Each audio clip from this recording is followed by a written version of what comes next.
Hello friends, आज हम बात करेंगे ऑप्टिकल फाइबर के बारे में। ऑप्टिकल फाइबर कैसे वर्क करता है।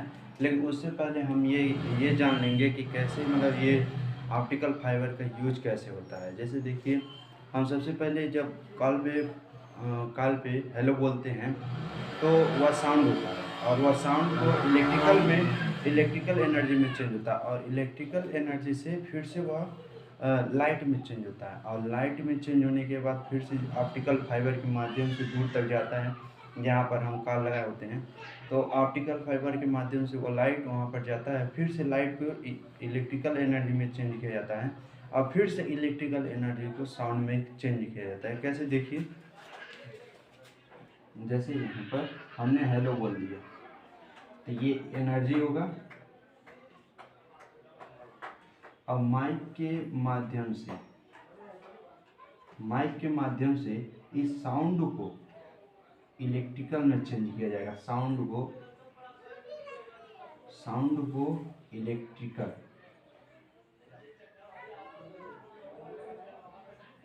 इलेक्ट्रिकल एनर्जी में चेंज करने के बाद इसमें एक लगा दिया जाता है आगे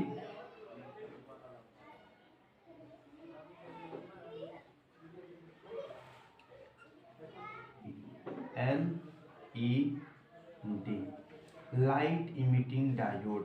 ये लाइट इमिटिंग डायोड होता है जो इलेक्ट्रिकल एनर्जी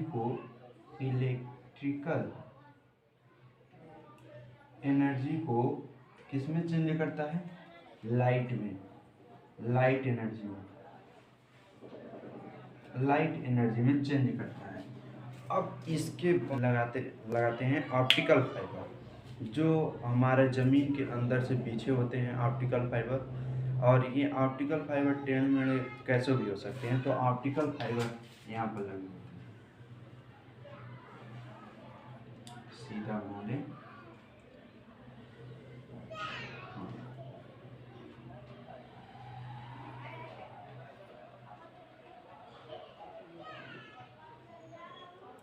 अब यहाँ पर लगा होता है फोटो डायोड, ठीक है। और ये ही तुम्हारा है ऑप्टिकल फाइबर।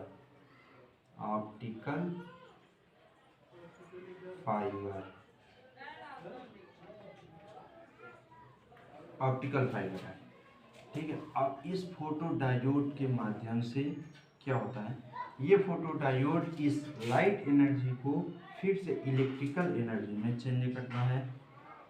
लाइट एनर्जी को इलेक्ट्रिकल में चेंज करता है।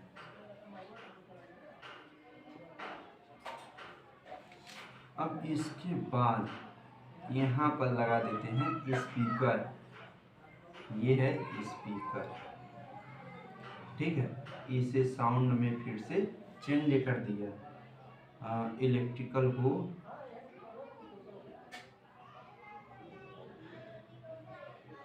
साउंड में चेंज कर दिया,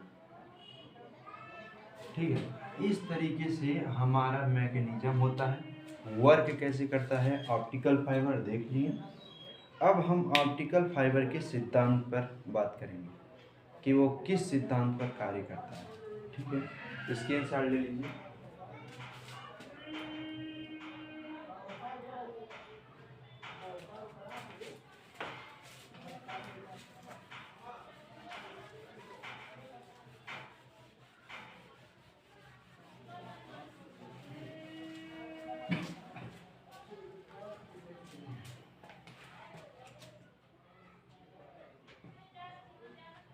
क्रांतिपूर्ण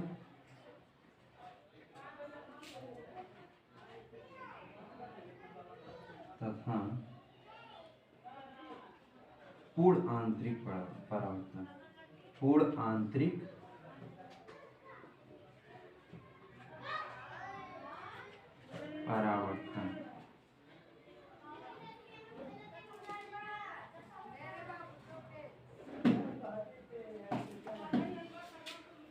देखिए, ये जो पूर्ण आंतरिक परावर्तन की घटना घटित होती है, ये जब प्रकाश किरण विरल माध्यम से सघन माध्यम में जाएगा तब घटित नहीं हो सकता है, कोई संभावना ही बनती है। ये घटना तभी घटित होगा जब लाइट प्रकाश किरण सघन माध्यम से विरल माध्यम में जाती है। तो सघन माध्यम से जब विरल माध्यम में जाती है, जैसे देखिए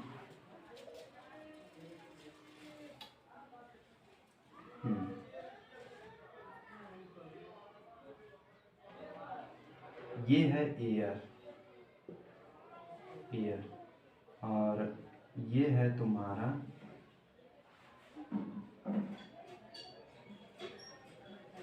वाटर, ठीक है। अब ये वाटर है और ये एयर है, ठीक। अब इसमें प्रकाश किरण आ रहा है,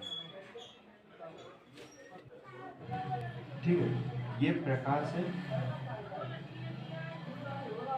प्रकाश किरण, और ये प्रकाश किरण इसी के समांतर चलने लगता है। इस तल की मतलब जो परत इस एयर और वाटर को विभाजित किया होता है उसी के समांतर ये प्रकाश किरण चलने लगती है।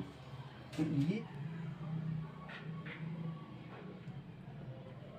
ये हो गया एयर और ये हो गया वाटर, ठीक है।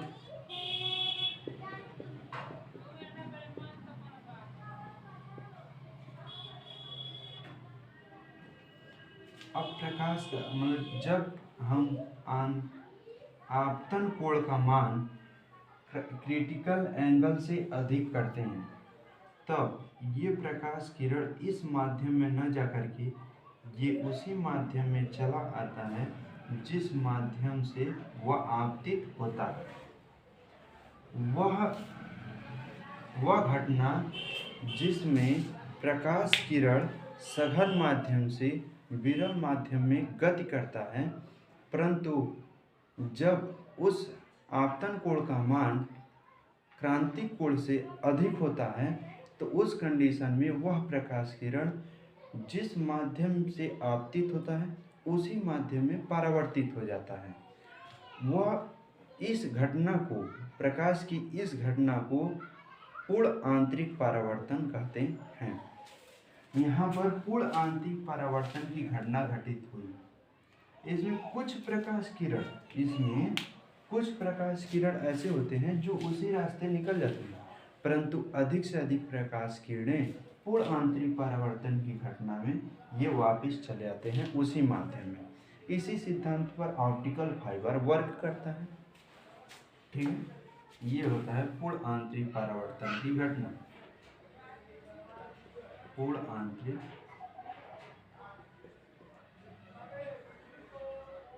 परावर्तन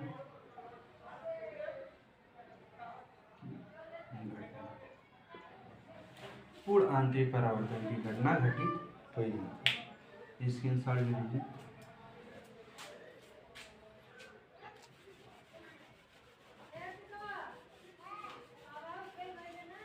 अब हम अध्ययन करेंगे ऑप्टिकल फाइबर के कौन कौन से भाग होते हैं। ऑप्टिकल फाइबर के भाग,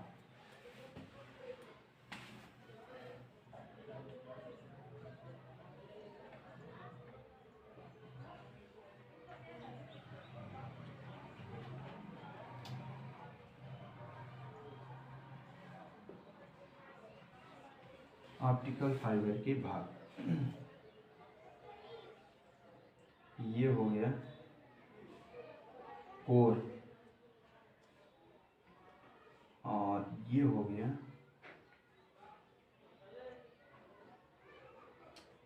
क्लैडिंग और ये हो गया ऊपर से जैकेट।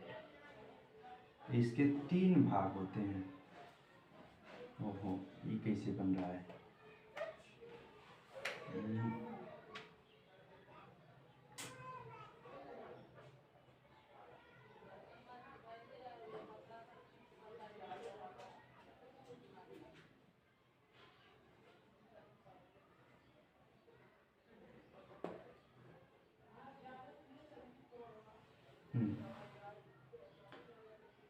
ये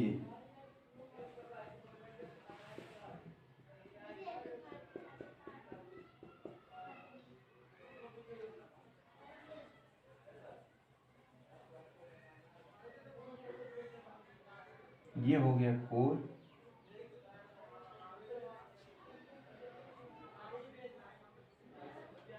ये हो गया क्लैडिंग,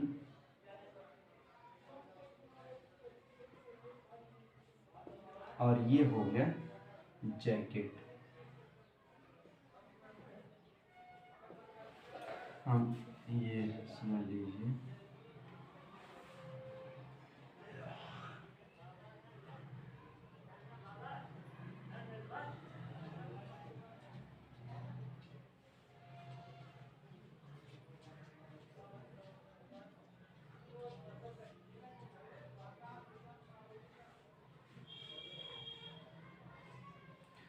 ये जरूरी नहीं है कि ये सीधा ही हो, मुझे हम यहाँ बना देते हैं।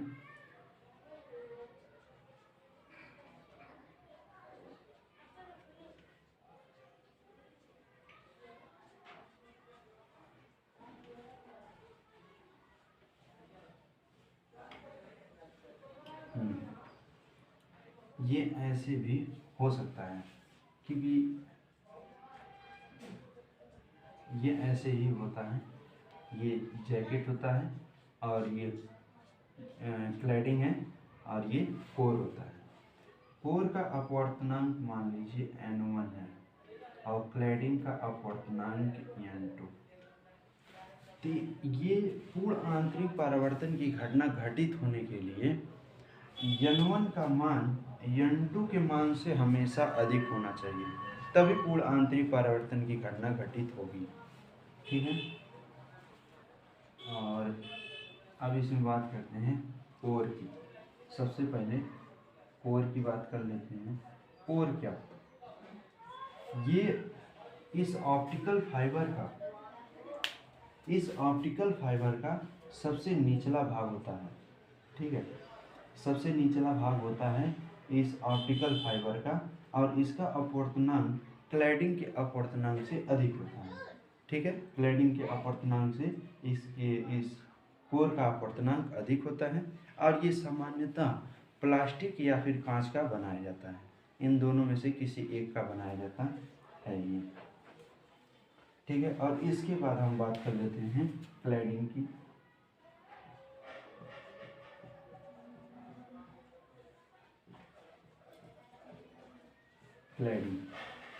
क्लैडिंग ये भी इसका अपवर्तनांक N2 मान लीजिए, और इसका अपवर्तनांक सदैव कोर के अपवर्तनांक से कम होना चाहिए, अधिक नहीं हो सकता है, और ये भी कांच या प्लास्टिक का बनता है। ठीक है, अब इसके बाद होता है जैकेट। जैसे इन दोनों की जैकेट नाम से ही पता चल रहा है कि ये स्कोर के और क्लैडिंग की सुरक्षा के लिए जैकेट लगाया जाता है। इसके ऊपर एक प्लास्टिक का जैकेट होता है जो इसे पूरा कवर किया होता है, और ये भी इतना लचीला बनाया जाता है कि इसे पूरा मतलब घुमाया जा सकता है। ठीक है, इस तरीके से इसकी संरचना होती है। एक इसमें कैसे वर्क होता है, स्क्रीनशॉट ले लीजिए।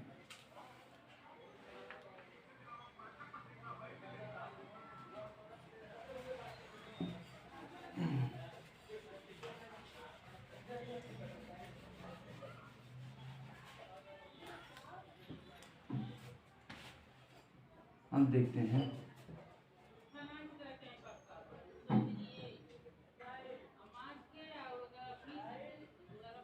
Principle of optical fibre.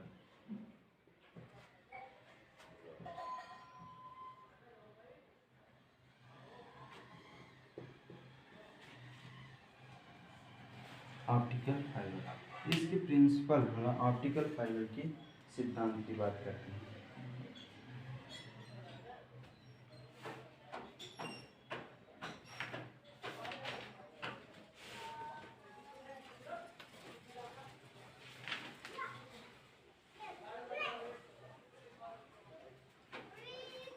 देखिए, ऑप्टिकल फाइबर ये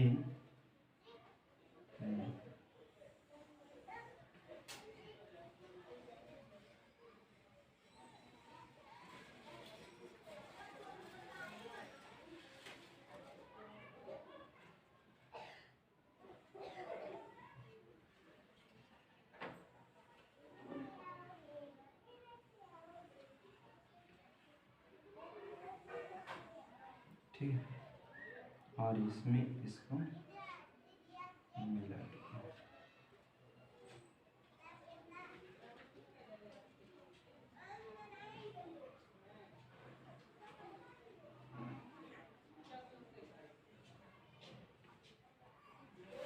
ठीक है, ये तुम्हारा हो जाता है और